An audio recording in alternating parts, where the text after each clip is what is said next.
I'm Monica and I'm working with NCR Corporation. My current profile is University Hiring Leader for the entire Asia Pacific and Japan. In over around 14 years of my experience, I've been fortunate enough to work around every facet of HR, starting from joining formalities to induction to hiring to onboarding, performance management, performance reviews, and then comp and ben, and then even worked on exit, which I didn't never like it, worked on all the facets. I mean, the fortunate thing is like, yes, I was able to learn quickly. HR analytics is something which I'm doing it right now. HR design thinking is something which I've been using from last 2 years. I'm an Agile Safe 4.0 certified. That really gave me an edge to work around into projects. I love making every task into a process manner so that it is not human dependent and we can just move on from one task to another. So that's what I love doing it. And I think within HR, exploring something new every day is what I love doing into HR. That's about me. Great to know that. Okay, so let's move on to the other section where like how can you utilize employee engagement through recruitment? So wanted to have your understanding and how exactly that can be done. Sure. So if I understand your question clearly, you're talking about how we can manage the employee engagement through recruitment. All right. Right. So I think if I talk about employee engagement is something which works around throughout the journey of an employee within the organization, and recruitment being the first parameter when somebody gets into an organization. So this is the most important parameter. If in case it is not done properly well on this first step, then whatever you do after joining in the organization, you are not able to make that impact. So everybody says first impression is the last impression, and I think recruitment plays that particular role, because every employee, whenever you join in any organization, day one is something very, very important, and you remember that day one in every organization throughout your life. So day one plays a critical role, but I think when I talk about recruitment, let's go back a little before into the process when you're talking about the interview process. So hiring the right person for the job is the first key skill. The challenge mostly the organizations and the employees face when they are hired for a job which they are not ready for, which they can't bring a value altogether. So for a recruiter's job, it is very, very important that they understand the role well while they are, because that recruiter plays a balancing role between a hiring manager and the candidate. Only the recruiter knows what is the competency is there for the candidate, and only the recruiter is aware about the exact requirement from the hiring manager. If that person is not able to make that balance clearly at the time of recruitment, then the entire process goes haywire. So I think hiring the right person for the job is the first important thing. And how do we do that? Is keeping our job description straightforward and realistic. Don't put on fancy words altogether into the job descriptions, because they just confuse the candidate. It is very important. Keep it clear, clean, and make it more attractive in a manner that, yes, we are selling the right job. Understand what kind of a profile are you really looking out for, and use nomenclatures according to that. So keeping the job description straightforward is very, very important. Also, when you're prepared for the interview, so recruiter as well as the interviewer, be it a technical interviewer or a functional interviewer, they should always have that positive attitude towards the candidate. They should know the candidate well before about the job description, about the resume. It should not be like at the time of an interview, the interviewer is reading the resume and asking the questions altogether. If we expect that the candidate come prepared for the position, we also the candidate also expects that the interviewer is prepared with the candidature of the candidate. So that level can only happen once you're prepared for the interview well. It is very, very important. Another thing is like make sure that the applicants' career goals and the passion are in line with the position. At times, we are very, very comfortable with the recruiter saying that, why are you looking for a job change? We always ask this question, right, as a recruiter, but we forget to ask about it. Is it something only the salary, or even if it is only the salary, then what is the level of the salary this person is looking out for? Make that person so comfortable that this candidate is able to explain the core requirement for a job change, and you are able to bang on provide the similar position. So I'll give you an example. At times there was a situation in few of my information security positions when we were discussing with the candidates, and while discussing with the candidate, we realized that this person is more functional in terms of talking about risk assessment and everything, but that person was applying into a different position. During the interview, when the moment I realized that this person is not a right fit, but yes, I knew that he could close my position if I proceeded further because he had that knack of the understanding, but he will not be comfortable or happy with that role in the future. So I intentionally kept that profile for a hold for some time till the time that new position came in position, and moved this candidate to the new position. And this guy was working with that organization from almost now 5 years. So I was so happy with that recruitment that yes, I took that right decision. Rather than closing my position, I was focused more towards the candidate and his expectation towards the organization. So it is very, very important. And that is why the person is able to stay longer with that organization. So branding is done. Employee engagement is automatically done. You need not to do a lot of fancy stuff for it. It is just like have the basics in place. Another major important thing is like managing the hiring experience is very, very important. Candidates make fun of it that yes, whenever HR comes back and tell you that I will come back to you with a feedback, that means you never get a feedback, right? So that mindset have already been frozen. Now it's a newer technology, newer way of dealing with it. There is no way that you don't have a feedback and you can't give it. It is important to go back and give a genuine feedback to the candidate that yes, we are not proceeding further with you, and these are the reasons we are not proceeding further. And that can only be possible once you're genuine in your interview skills altogether, and be transparent. No candidate feel offensive about it because they also have to learn out of it and position themselves. So always be genuine in your feedback, give a timely feedback. It is very, very important, and keeping them informed about the steps on the day one is very important. So usually whenever you're making the first round of discussion, explain it clearly how many steps are there for this particular interview round. When and after completion of the interview rounds, by when I'm going to come back to you with the feedback, when the offer process will begin, and how the process will be followed going forward. Have a clear explanation to the candidate. And nowadays it's not, because obviously supply and demand matters a lot. Candidates, this is a candidates driven industry right now. We have a plenty of candidates, yes, but they are also choosy. So we need to create our position unique to them. And I think driving engagement before a new hires, that is a day one at your company, doesn't take more than a single simple gesture of having giving it time for that particular person on the day one, making sure the hiring manager is available for the interaction with the person, making sure the team is aware. So I have kind of created an offer to hire process, which is a unique process. So the moment you release an offer till the first time person comes on board, there have to be multiple connects. So either you are sharing the company profiles to them, or you're sharing the new updates about the organization, you're setting up a call with the hiring manager, maybe a lunch or a coffee discussion with the hiring manager, and then an introduction with the senior management as well. It is very, very important that front end happens very clearly with those people. And that happens smoothly once you have a systematic process in place. So now on the day one, we have interesting interaction. So day one is like, make sure use of technology is important. So do not bug a person with a lot of paperwork on the day one of joining. Make sure you have an online tool available where you get all the forms filled up beforehand before this person come on board. So on the day one, it is a warm welcome, introduction with the team. We really enjoy with the floor walk. Floor walk is something which is, we make it sure that there is a different team sitting on the floor, and introduction with these team members, the representative from these team members are very, very important. So I think in all, what I say is starting from the recruitment to onboarding, that is pre-boarding and then onboarding. These three processes engages people very well. And if we follow these processes well, I don't feel anybody. And please, the last important thing here is like, be transparent to your candidate. Whatever you talk about it, make sure that the candidate gets the same feeler in the organization. So once you have a culture and everybody is talking on the same culture, it will connect with that particular person. You need not to do any fancy stuff out of that. So that's it from me. That was great to hear from your end. Okay, talking about this. So I believe we have covered both the points, recruitment and onboarding both, right? Yeah. Okay. And no, I think I have few more pointers on the onboarding, so I can cover up in onboarding altogether, because recruitment does not end till the time person comes on board, so it has to be linked to that.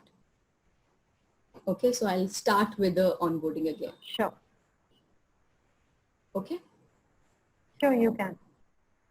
All right. So I think the next question, which was pertaining to onboarding, employee engagement along with an onboarding process. So I think we also call it as an employer branding initiative when it comes to onboarding, because that is the way we actually position within our organizations when we plan for our branding initiative. So onboarding becomes the first parameter where we start investing altogether. That's the only reason companies have a lot of goodies for our new joiners, because they wanted to give it a new experience to the people. And then they have a lunch sessions with a hiring manager. They also have a team lunch altogether. So they are all budgeted as part of employer branding initiative, which comes under onboarding. So I think it is very, very important. While we have that defined, I've already catered to an offer to hire connect with the hiring managers and the entire process previously. So once we follow that on a regular basis, that has one connect.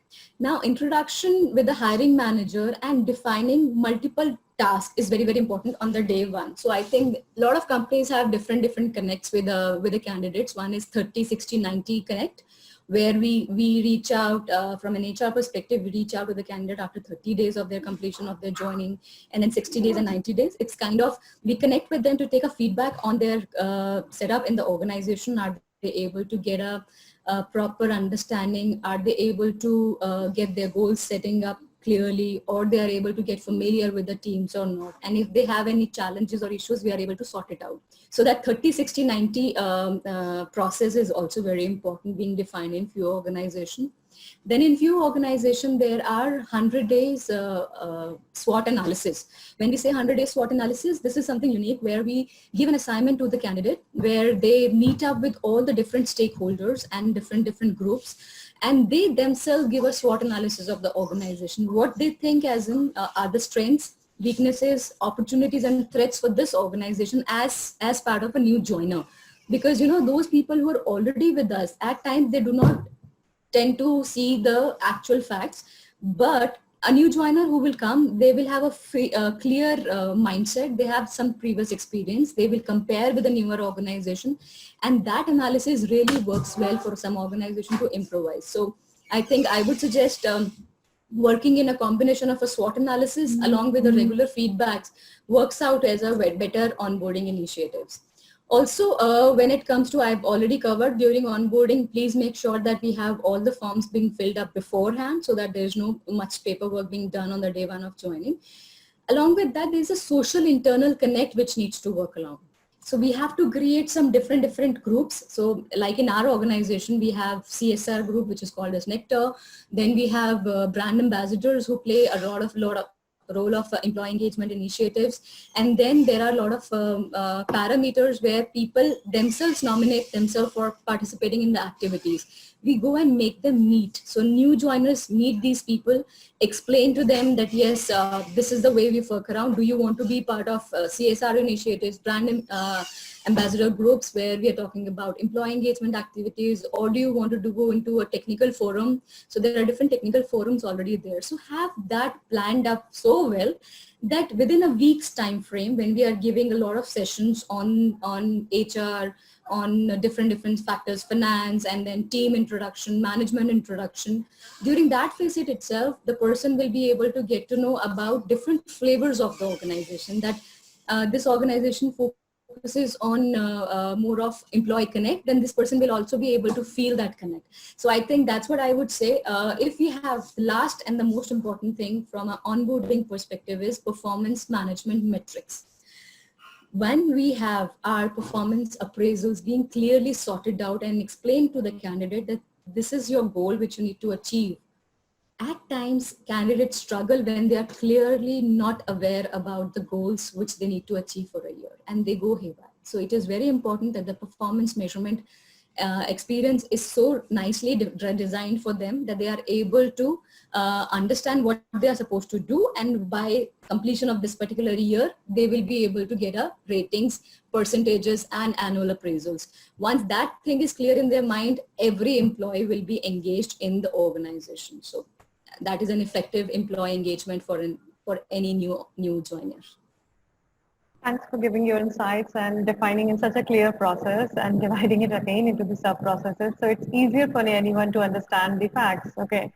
Now coming to the third part of this discussion. So like apart from the webinars, which has been a hype, okay, and all of us have been affected due to the same in past 4 months, attending so many webinars and then like making it all into the virtual platform.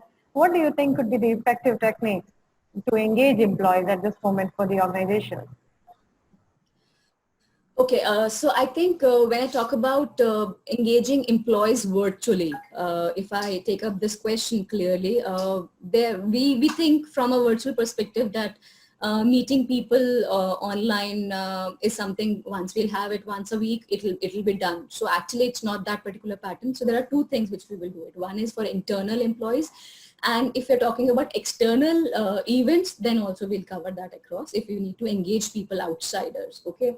Specifically for internal people, the right communication plays a very critical role. When it comes to a virtual connect, when we say webinars or sharing information, it is very important being transparent to your employees. Nowadays, we are all touched with an NCR organization. We're all touched that our CEO makes sure we are connecting with him bi-weekly now.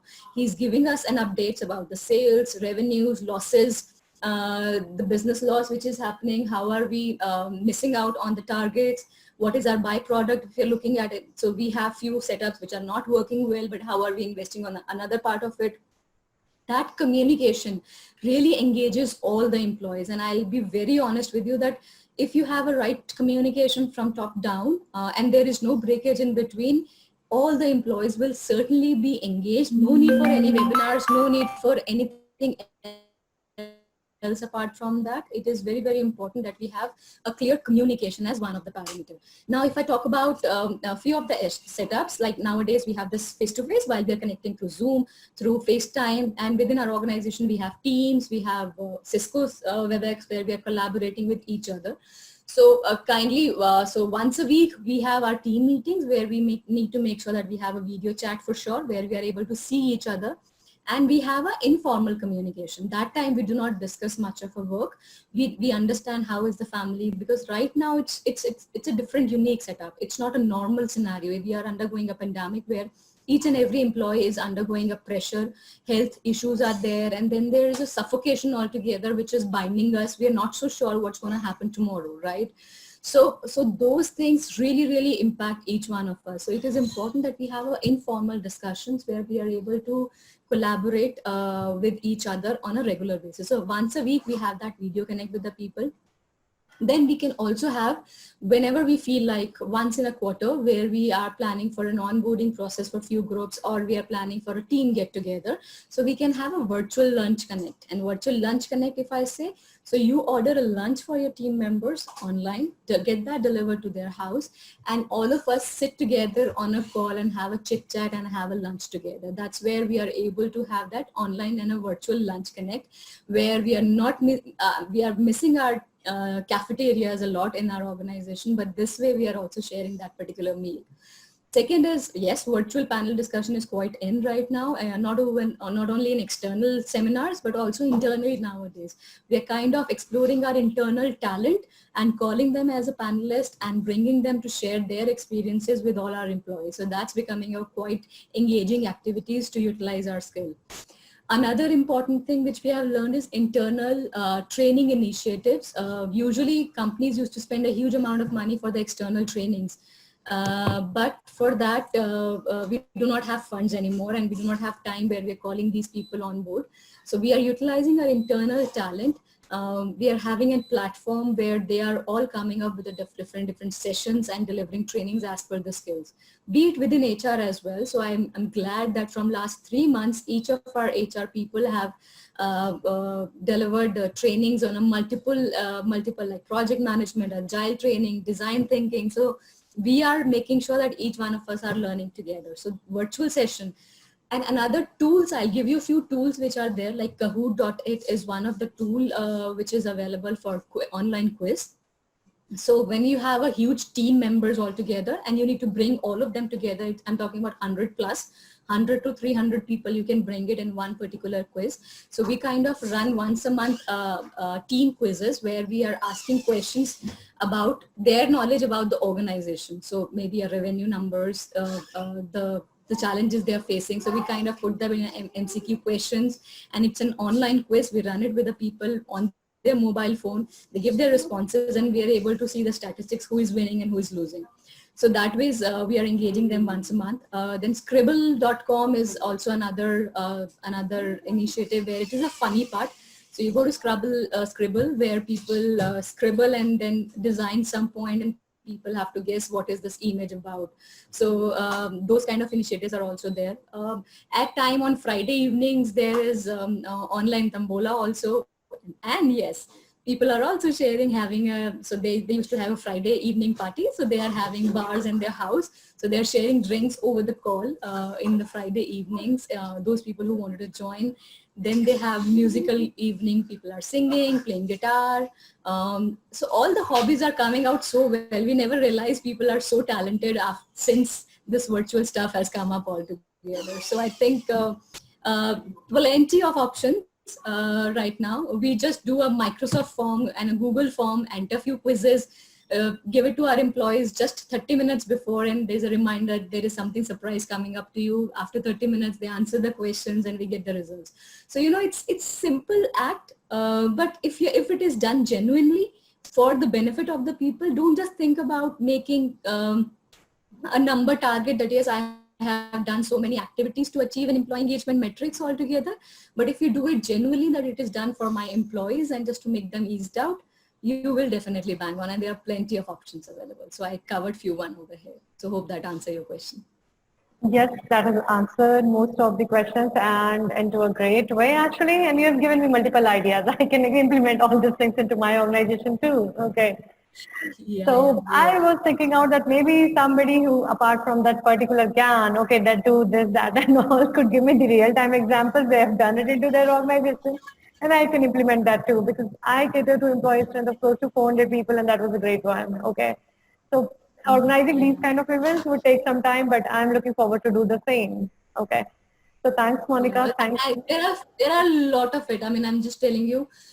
So we have a travel diaries. So what we do is 5 to 6 people share their images of the recent travel they went on, shared their experience with the people, the groups all together. People rewinded the entire memories when you used to go out. So it was nothing but just reviving your memories and collecting all of it. So sharing that, okay, people will get to know this was the country, and it is so beautiful. Possibly in future I may try to go there. And then just sharing the cookery show was like, nowadays everybody is a cook and a chef in their house. So kind of people recorded their videos, shared the recipe on the group, and I had so we are an APJ group. So so people across the globe are part of it. So mostly Americans love Indian dishes, and they were it was difficult to cook. So after looking at the recipes and the entire process, they said we can also try while sitting in some part of the country.